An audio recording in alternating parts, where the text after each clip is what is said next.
this is not a dig, while the previous generation is very craft focused, they're very, as far as craft skills and, the technical or technician work, they're very heavily focused on that. While that's not a bad thing at all, I think our generation, to be honest, the internet has actually helped our generation gain a broader perspective on business. To kind of that 1,000-foot view where you back up and you're like, okay, this is the whole scope of this. Hey everyone, it's Tom Tucker from the Academy for Professional Painting Contractors, and we're back with another episode of From Ladder to Legacy, a podcast with encouragement, advice, and motivation for painting contractors. It's time to get to work, so I'm going to bring in your host, the Academy's Chief Operating Officer, Tara Riley, and jump right into it this morning. How you doing today, Tara? Hey, Tom, I'm doing great. It's good to see you guys. Well, let's bring in our guest. He's a second-generation painting contractor who took over his family business about 9 months ago, and he's already making a mark. Drake Blackledge, owner of Blackledge Painting, located in Laurel, Mississippi. Welcome, Drake, and thanks for joining us on From Ladder to Legacy. Yeah, thank you for having me, Tom and Tara. It's an honor to be on here. Well, Drake, I think the listeners love to hear these journeys, and it's always interesting to hear everyone's story. So we appreciate you being on and sharing your story. But I've got a question for you. Like, since you probably basically grew up in the business, what's your earliest memory of being around the painting business? Oh, man. I would say for me, it would be when I was younger, riding around in those really noisy, bumpy, rough, loud work vans with my dad looking at jobs. I remember that really well. And so that would be probably one of my earliest memories for sure. So fast forwarding a little bit. So when did you realize you might actually join or even take over the company? Well, I actually, believe it or not, I kind of took a little short hiatus from the business after I was about 18. And I got my real estate license and quickly realized that the realtor lifestyle was not for me, just wasn't a good fit for me. And then I went into roof sales, and I actually did roof sales for about 3 years and did pretty well with that. Thought I wanted to start a business venture, and I did, and it fell flat on its face. And I basically just came back to painting to pay my bills because I knew that door was always open. Dad had, I was obviously had several years of painting experience learning from him and him pouring into me. So he always loved it. When the door was open, he was, absolutely, you can come back and help us. And so I was in the midst of that chapter, helping him with the business. And my wife said to me, why don't you consider taking the business? You've got a skill set that kind of lines up with that, and you grew up in this business. And I was like, I don't know, man. I was like, I'm not sure about it. I was like, and to be fair, I didn't really see a ton of opportunity in it. And I think it's the same thing that your average person sees when they look at the painting industry. And so for me, I kind of started to look into it. I did entertain the idea. And we had a customer of ours that we were working for. He's a very, very successful man. He owns a multi-eight-figure business, and we were doing work for him one day, and so funny how this happens, but he steps out on the porch and he looks at me and he's like, "So is this what you do?" And I was like, "Yeah." I said, "I'm just, kind of helping my dad right now, and with business." And he said, he just looked at me dead in the eye and he said, "You should do this." And I was like, "Wait, what?" Like, he said, "Yeah." He said, "I think you should." He said, "You could be really successful with it." And so I took that to heart, and it really, honestly, it started from there. And the more research I did, the more I realized that there's people in this industry that are doing it at a high level. Yes. And because the image that I seen growing up, no disrespect to my father whatsoever, he just learned from other contractors. And so I saw an angle and a view of this business with all of its chaos. And honestly, it didn't appeal to me until I realized that can be fixed. And so I know that's kind of a long form way of explaining that, but that's when that whole thing really started. I saw an opportunity in it. Yeah. It's very interesting. One of the things that we see often is that you really just don't even know what the opportunity is in this business. I was just recently at a couple of PCA events, And, especially we support women in paint. So there was a big conference with women. But one of the things that the committee that puts it together asked me to always say is, don't forget to remind people how much opportunity there is. Drake, I came from, it's kind of like Tom, I came from the restaurant industry first, like when I was in high school and into college, and shortly after my, the first part of my career, I spent at McDonald's, and I worked with McDonald's operators looking at their, bottom line. I owned a restaurant at one point, not a fast food, but a full service restaurant. And honestly, that's what I knew. I stayed in that because for 20 years, that's what I grew up in. And, when I first had the opportunity to leave that and go into another venture, I realized that there's a lot of work in the restaurant industry for a very small bottom line at times. And it was interesting when I first took my first opportunity to work in the trades was a company called Enhanced Wood Renewal, and we did cabinet and floor refinishing. And I started looking at the profit and loss statements of my franchise owners, and I was coaching them. I'm looking at like the ability to scale, because you're not trapped by four walls. That ability to scale the business is somewhat infinite. I'm coaching someone right now who, has grown from 2.4 million to 3.7 million in 1 year she's her goals for 5 next year. And she just sat in front of the Women in Paint organization, said in the next 5 years, I want to be at 10 million. And she likely can hit it. That's how much opportunity there is. Now you got to have a why, right? And the other thing we said to this group is like, and by the way, if you're at 500 or 600,000 and you're happy and that's where you want to be, that's okay too, because you get to define success.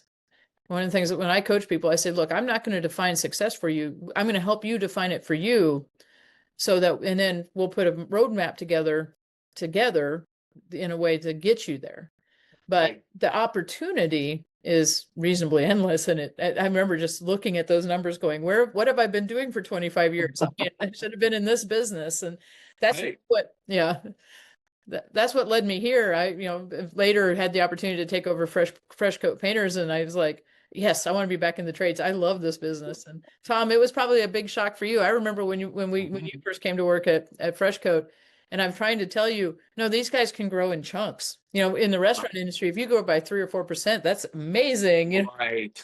Absolutely. Well, the margins too, Tara, you were talking about, and Drake, I come from running and it was a scaled, for the restaurants, a $50 million business, but we had net profit that was only around the 12% mark. Think about that. Which is kind of scary compared. You think in the painting industry, if you had a $50 million business, where your margin should be. Right. Yeah. Anyway, we'll get back on track, but when you just made me think of that, like, hey, Yeah. Right. So, I guess, so kind of along that lines. So when was the moment, like, it really got real for you? Like, you knew, that you were more than just helping your dad, that you decided you wanted to run this. Was it right at that moment? Honestly, that moment, that wasn't really the moment where I felt that it kind of got real. Where it really got real for me was when I had there was a job that I had actually sold and was leading the crew on and producing, and it was actually a pretty large house. And I remember backing up and looking at our crew working, and I looked at this house, and this was pretty early into it. And I was looking at this, and I went, "Whoa!" Like, for a second, I was like, I mean, and obviously he laid the foundation, but it was the actions that I'd take, because I'd actually generated the lead. I sold the job and I was leading the crew. And so I was like, whoa, like this, my action has, built on top of his foundation, but it's led to this. And so that, it really got real in that moment, for sure. Yeah, I can imagine. So what's been the most difficult part of the transition so far? As for you or for your dad? Yeah. I would say for me, it's, when you grow up working under your dad, him being that father figure and also being your boss, in a way, he's always kind of your safety net, and he's the person that you lean on for everything. And while I can still reach out to him, it was difficult emotionally for me to say that, okay, hey, now you're in a position where you're his leader. Whoa, that was like, Like that, that was a pretty, pretty, it was quite a heavy load. And I remember Yeah. when that first started to kind of, I'd had the conversation with him and he was good with it. And we were kind of, I remember I went home that night and I was literally laying in my bed and I was just like staring up at the ceiling and I was like, oh dear God, like how am I going to do this? And so for me, it's been more of a mental, a mindset, an emotional shift. And for him, I think it's when you've done things a certain way for 20 something years, it's trusting that the systems and processes that I'm bringing into the business that are completely new and foreign to him are actually going to work. Awesome. Have you guys had any disagreements about how the business should evolve? Um, not, not really. As far as the business aspect, he does have a lot of trust in me with that, because the systems that I have implemented so far have proven, obviously with your guys' help too, the Painters Academy is incredible for that. But the systems that I've implemented so far, he sees them working. And so the business aspect is not really, but I would say the only area where we kind of have disagreement sometimes is job specific things. No, this primer should be used, not that, what, no, this paint, use this paint, no, don't use plastic, use the paper. Okay. Stuff like that. It's Yeah. mainly like job site specifics. And so sometimes I have to look at that and kind of, consider, okay, you know, there are some areas where he still has much more vast experience than I do. And I have to tap into that sometimes and say, okay, you might think this is a good idea, but it's actually, you know, after all, he can still make good suggestions that are way better than what I had in mind. So I think it's kind of balancing that too, but not really any real arguments. We don't, fortunately. Right. So, as you're putting your own stamp on the business, you mentioned putting systems in place. What's Mhm. one or two of the areas that you've of the business you've focused most on Mhm. modernizing? I would say the relationship of, as far as system, the relationship between crew to crew leader to owner is kind of where we're at now. Kind Right. of creating that leadership structure where there's more clarity in roles. Mhm. That has been huge too. It's been an adjustment, but that's one area. And then as far as kind of modernizing, I would say our online presence for sure, because we didn't have an online presence. So having Google, being on Facebook, having our own website, all of that is been pretty big. I've really focused on modernizing that. Yeah. What do you think your generation brings to the trades that's different from your dad's? Um, I've actually thought about this before, interestingly, because being in this position, you do think about that sometimes. The one thing that I would say is I think that while, and this is not a dig, while the previous generation is very craft focused, they're very, as far as craft skills and, the technical or technician work, they're very heavily focused on that. While that's not a bad thing at all, I think our generation, to be honest, the internet has actually helped our generation gain a broader perspective on business. To kind of that 1,000 foot view where you back up and you're like, okay, this is the whole scope of this.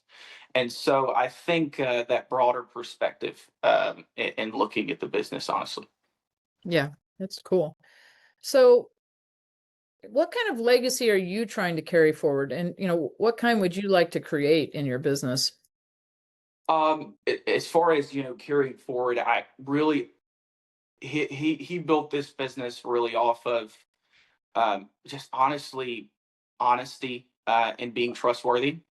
Which I hate to say this, but if you can be honest and trustworthy in this business, you can get ahead of your average person in this business. I hate to say that, but it's kind of the truth. So I learned that's what I'm trying to carry forward is being that level of honesty and just the good old school work ethic and grit that he had. Carrying that forward. And then the new legacy that I want to create would be building building this like a business, for maybe hopefully, I don't know if I know it's a good ways out, but if my children wanted to take this, that they see a different version of the painting business than I've seen. They seen something that was built and structured like a business should be. Right.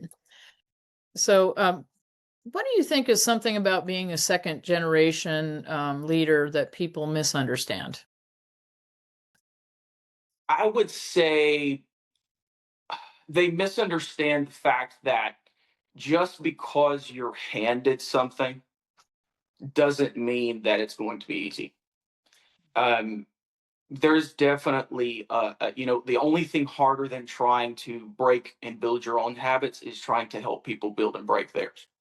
Yeah. That is, if there's a bad habit that's been formed, if there's, with the crew, the way that they do things, it's so that's I think people misunderstand that it's easier that way. And there's challenges with each. There's challenges with starting a business.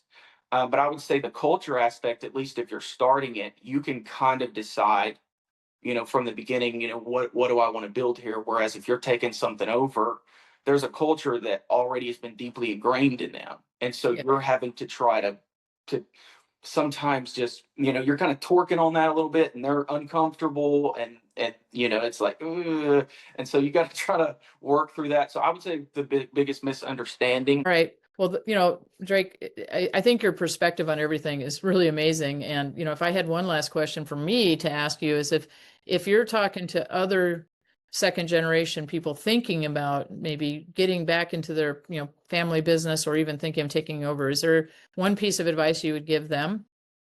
Oh, absolutely. I say if I have to pick one thing, it would be that you can't change everything overnight. It's something you have to work diligently at, and realize that when you're working with people who have those deeply ingrained habits and ways of doing things that maybe don't align with what you want to build, you have to be okay with the fact that you're going to have to work alongside them and help them work through that and change that, and that you're not going to be able to change everything overnight. Which honestly, there's qualities in the business that got it to where it was. So sometimes you don't need to change everything. But yeah, it would be that. Yeah, I think that's a great point. Something got you here that was successful. And so I think, just having a little bit of caution in making changes because you don't really know, sometimes we might think things that aren't valuable really are valuable. And I've seen some people change things and then wish they hadn't, but I think that's really sage advice you've given them. Anyway, I've really enjoyed getting to know more about your business and your current progress. It's great to see you growing the business, but I'm going to hand it back over to Tom here to take us out. So thank you, Drake. Thank you, Hey, Terry. I'm going to ask you a question, but first I just want to make a comment. And I think, Drake, you gave some great advice to owners. A legacy of a business is so valuable, and sometimes folks come in. It's easy to take a wrecking ball to something that's there and have a and make your imprint, but it's really valuable when you respect the legacy and you can make your mark. And like you said, get your wins. And it's been enjoyable working with you, watching as you go through, because I shared with you when I was younger, I had a good mentor that got to me, and I think you embody this. Is like I said, don't go out and ask for respect from people. You've got to earn it. So they'll see you in what you're doing, and you get people to come along. And the other thing he said, from leadership, he said, if you're waiting for someone to tell you what to do, be the person that gets things done. Be the person who goes out there and define the job. Don't let it define you. And I think that's something I'd say that I see. You've defined the role as owner. You didn't let it just kind of go. And that's Tara and I've seen this with folks. Sometimes they get wrapped up in well, tell me what to do and I'll do it. And it's like, you got to go in there and figure out what works, and you're doing a great job. I'm looking forward to seeing as you get this ready to go to the next legacy. We had an owner on a few weeks back that's a third generation owner, Colin, Wow, and that's awesome. it's so great when something can come. Well, I want to wrap us up today. We're talking about legacy, and you think about if your family's legacy in business was on a mural and you had to add your section to it, what would it say? I've thought about this, and I guess I would paint a visual picture of me and my family, with me holding a map, standing looking up at a mountain.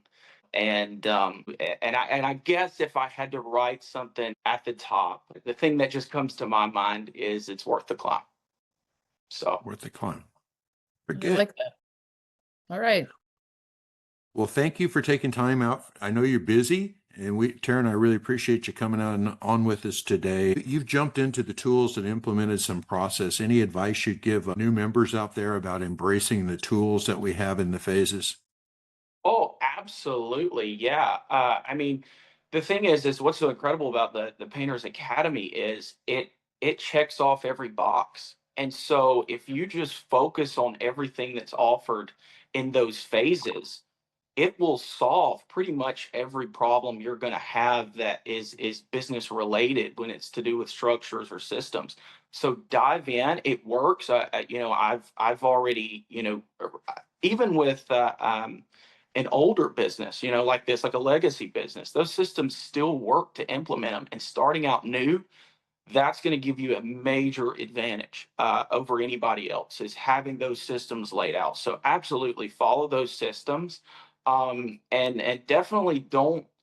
It's so dangerous, to think that you can go create your own way and blaze your own path. There are proven systems out there, and yeah, absolutely follow the path that's already been laid of successful people before and systems that work for sure. Drake, we really appreciate it. Absolutely. Thank Thank you. you. It's an honor. Thank you guys.